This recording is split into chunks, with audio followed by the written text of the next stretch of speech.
Now, a lot of times I'm personally using multiple layers of sound to create this one unique sound all together. I'm combining all those layers and performing them at once. But you can also, in SampleTank 4, layer each individual part so that they're only being triggered or played once they enter a specific zone or a range on the keyboard. So for instance, let's say that layer or instrument 1 will only be heard when you play notes from C1 over to C3. And that layer or part 2 will only be heard when you play notes from A1 to E2. And you can just click and actually determine the range from which you want to hear that instrument.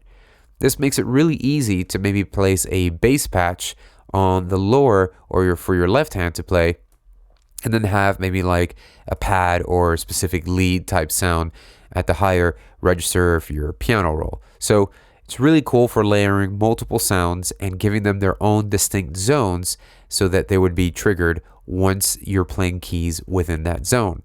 Now, setting zones and having multiple layers to those zones could be very helpful for live performances. So you could save that as a multi, and then you can enter in SampleTank 4's performance mode. This mode allows you to load up different multis or even instruments and save them for specific songs while you're performing live. You can also give them individual tempos in case you're using any loops or phrases and things like that within any of the instruments, and you can have them independently set to different tempos. So I'll break it down. So let's say that for song number 1 here in the PC, you can have a specific program change. So you can assign a program change so you could trigger what song 2 would be and song 3. So song 1 will have these 2 different instruments in here, or different multis. So I have an EDM song kit.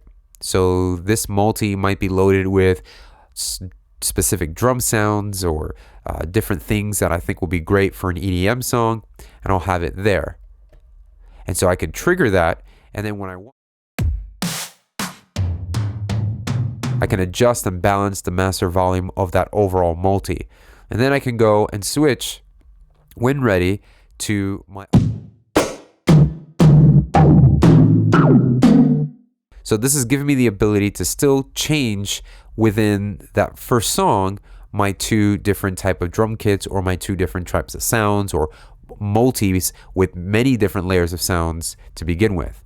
And then I can go on to my next song, which will have another set of individuals and things like that. Or it could be song 1A or song 1B or song 1 chorus. So however you want to break it down for your live performance, this is a really cool way to have it all mapped out so that all your instruments are already loaded, and then you could use your hardware devices to have it all mapped out and easily accessible to make it so that you're focusing less on loading up patches and more on just the actual overall performance.